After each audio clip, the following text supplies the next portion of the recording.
It was late evening, the kind of winter night when the air bites at your skin and the streetlights blur into golden ghosts through the fog. Ethan, a single dad, had just finished his second shift at the garage. His hands were sore, his jacket smelled of oil and gasoline, and his mind was already on his daughter, Lily, waiting for him at home with leftover soup on the stove. He was tired, bone-tired, but something inside him refused to let him take shortcuts. He took the long way home, walking by the bus stop across from the park. It was there he saw her, a tiny figure sitting on the frozen bench, head drooped forward, hair tangled, wearing nothing but a thin pink sweater that had long lost its color. At first he thought she was waiting for someone.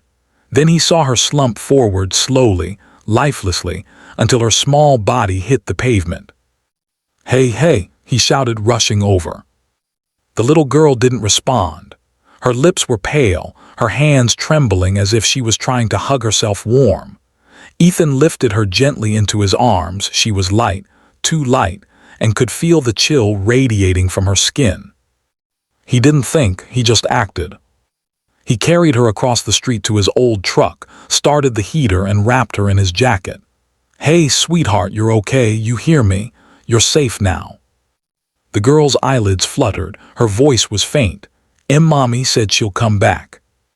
Ethan's heart cracked. He looked around the empty street, no one was coming. He called 911, his voice shaking. Within minutes, the ambulance arrived. Ethan stayed by her side the whole way, holding her hand as she drifted in and out of consciousness.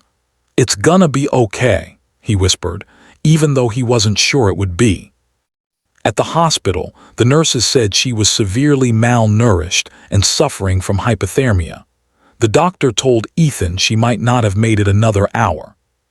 When she finally woke up, she looked scared, confused. Ethan sat by her bed and smiled softly. "Hey there, kiddo, you scared me back there." Her eyes filled with tears. "Mommy left. She said she'd come back after finding food." Ethan's chest ached. He brushed her hair gently. "What's your name?" "Rosie," she whispered. He swallowed hard. "Pretty name. My daughter's name is Lily. You'd like her." Days passed and no one came for Rosie. No mother, no family. The police searched but found nothing. A neighbor said they'd seen her mom before, a young woman struggling with addiction, vanishing for days at a time. The night Ethan found her, she'd apparently gone to find food and never returned. Ethan couldn't stop thinking about Rosie. He visited her every day after work, brought her coloring books, and told her stories about his little girl and the dog they used to have. One day when he came in, she smiled and said, "Did you bring a story today?" He grinned. "I brought something better. How about you meet Lily?" That weekend, he brought Lily to the hospital. The moment Rosie saw her, her face lit up. The two girls talked like they'd known each other forever.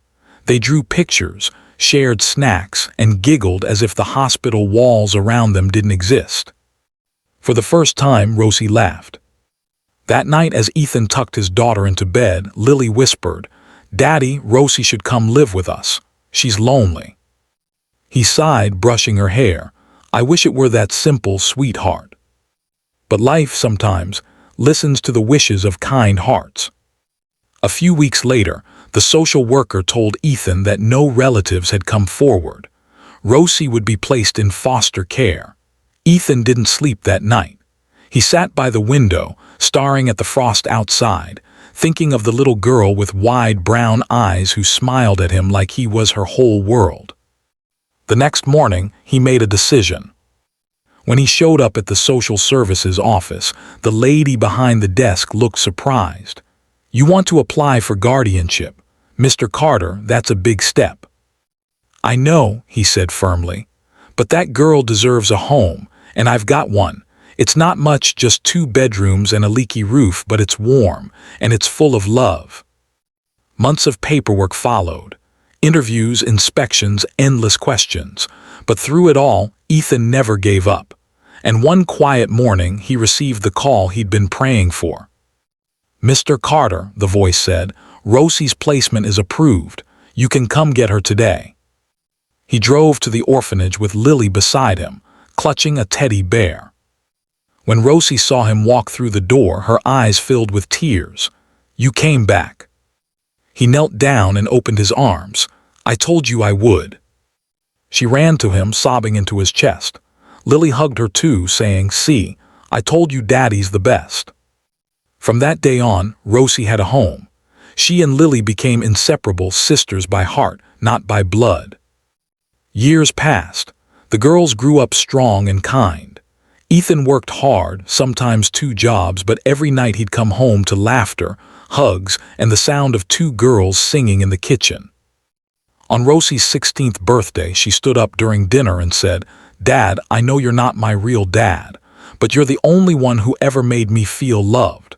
You didn't just save me that night, you saved my whole life." Ethan's eyes glistened. He whispered, "No, Rosie, you saved mine too." And in that quiet house filled with laughter, 2 little miracles, one found. One born, proved that sometimes family isn't written by blood, but by the hands that choose to hold on when everyone else lets go. Because love doesn't ask where you come from, it simply says you're home. Red.